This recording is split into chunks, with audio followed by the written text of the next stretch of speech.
guys' background? Like, where are you guys from? What was the demographic makeup of where you guys were from?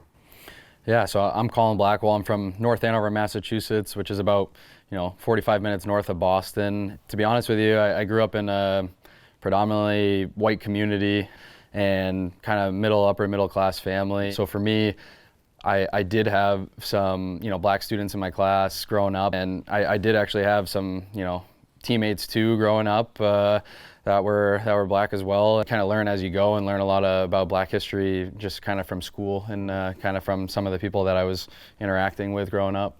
Phil? Yeah, so Philipp Grubauer. I grew up in Rosenheim, Germany. I actually grew up outside of Rosenheim, small city in the south of Germany, almost on the Austrian border. Came over when I was 15, played junior hockey in Canada, and that's where it kind of started. And my first teammate was PK Subban.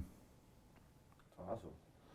Yeah, Riley Sheahan. Grew up in a city, St. Catharines, Ontario, kind of in between Buffalo and Toronto, and same sort of thing. I grew up in a mostly white area, definitely had some black, Hispanic classmates and going through middle school, high school.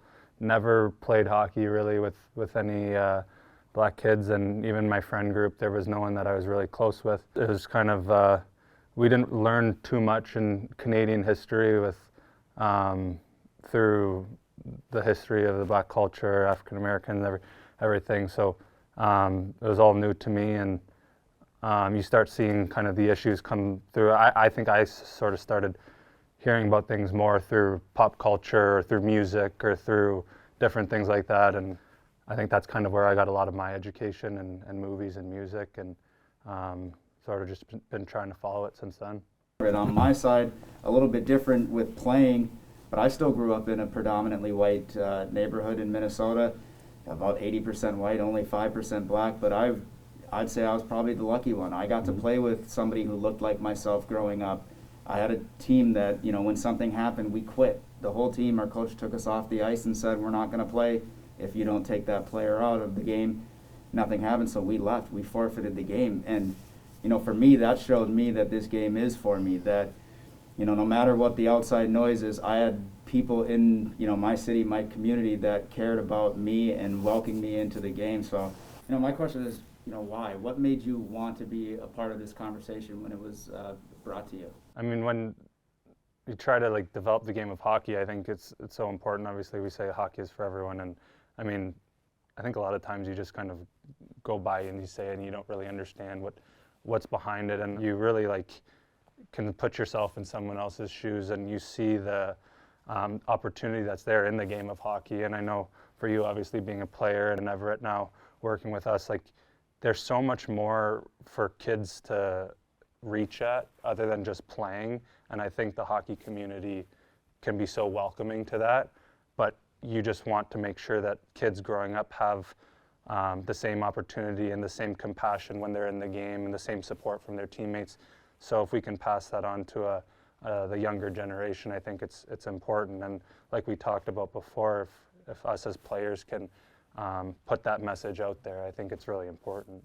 Yeah, well said. I don't know. Oh yeah, so I don't know if you can add anything. To add on to that, That's a good answer. But no, like we said, hockey's for everyone, and I don't know what it must have been like growing up, and I think everybody is the same. It doesn't matter of your religion, your background, where you grew up, where you came from. I think sports brings everybody together, and I think it's a great opportunity to celebrate. If it's a month, a week, a whole year, I think it's a great opportunity to show recognition. And as players, we do a small part of it, but I think the biggest part that goes into is what you guys do and what we do here. Opportunity of kind of what I was given growing up helped me get to where I am kind of today. And I also think about just kind of the people that came before me and came before you guys. I look at one of my line mates growing up in youth travel hockey, Paul Russell, and saw what he went through. And I think just having these conversations is something that, you can go on social media and say, hockey's for everybody, like Riley said, but some of these conversations are difficult. Not everybody's comfortable having them, but I think they're very important, and I think it all goes back to kind of perspective and learning more about kind of how other people see through different people's eyes. What did you guys learn, like in school, about Black history? I mean, was it the standard civil rights movement, slavery that we all learn about, or what was the extent of that for you guys? Through education, middle school, high school, and college, I was able to, at least get a little bit of a background from, many different kind of eras. I'm gonna be honest, like we didn't learn anything about it. I can tell you, I can tell you anything about World War II, World War I. I think that was the main topic in education based on history there, and there's not much I learned about America or history.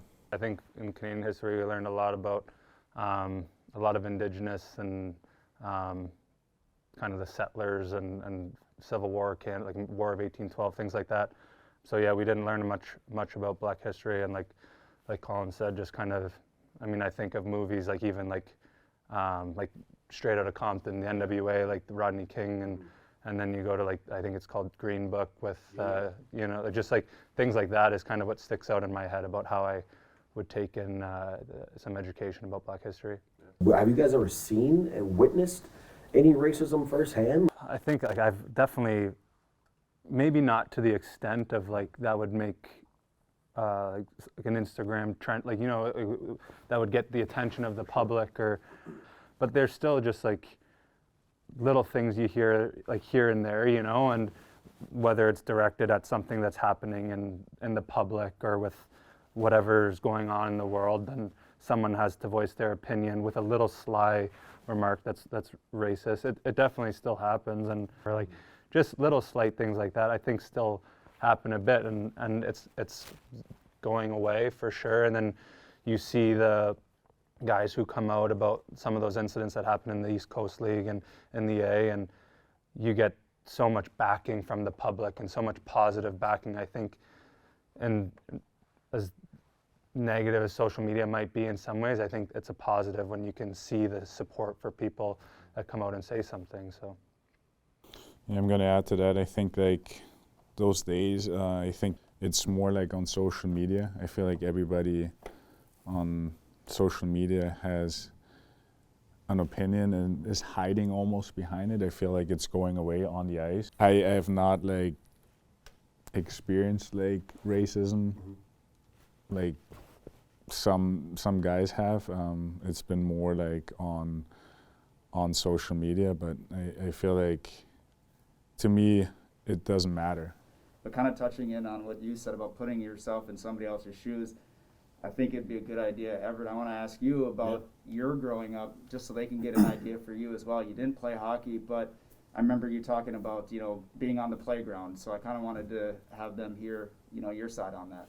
Yeah, I mean, so growing up in Detroit, I mean, it's hockey town, right? I mean, I became a sports fan, a hockey fan, in the late 90s when the Wings were winning those cups. So everybody in Detroit was a hockey fan. And for me, I was the only black kid in my class who liked hockey. Hockey was always for the white boys. And everybody's like, why do you want to be one of them white boys? Why are you always trying to be one of them white boys? That's actually how I became an Oilers fan as a kid, because at the time they had Mike Greer and George LaRocque on the same team. So for me to see two black people on the same team, like I was running around the house screaming. I was so excited that there were people who looked like me playing that white boy sport. and that's where and how I fell in love with the game of hockey. Obviously it's a little bit different, but for me as a black man, I'm supposed to be able I'm supposed to like basketball. I'm supposed to play football.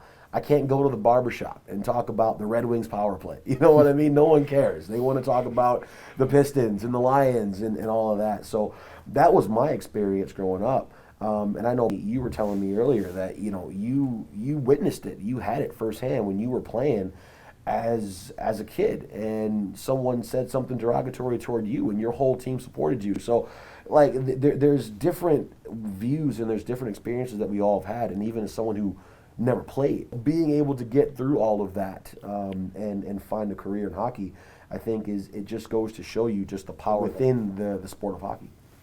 And that's what's so powerful too, is the obstacles that you went through just to like the game that you like, to be able to have the passion for the game that you like. So I think, having this conversation, going through these experiences, or listening to Everett's experiences here, it just helps grow the game and get an understanding for Everett. I think that the game is evolving. We're getting more because, like I said, I've been able to play, but I know there's so many people that have never played with somebody that looks like them, or has that same sort of camaraderie with somebody like that, just from the way, off of appearance and how they look. I feel like, going back to what Riley said, just sports world, especially hockey world, like when we're in that locker room, like you really just feel like a family type of thing. So, and I just think that, trying to give back, trying to have these conversations so that other people have that experience of having, you talk about support, just the support within that locker room, support within coaching staff, teammates, it's there, and that's what's the beautiful thing about this game. And I'm really happy to hear that, you've had those experiences where you've had that support, because like you said, not everybody necessarily has it.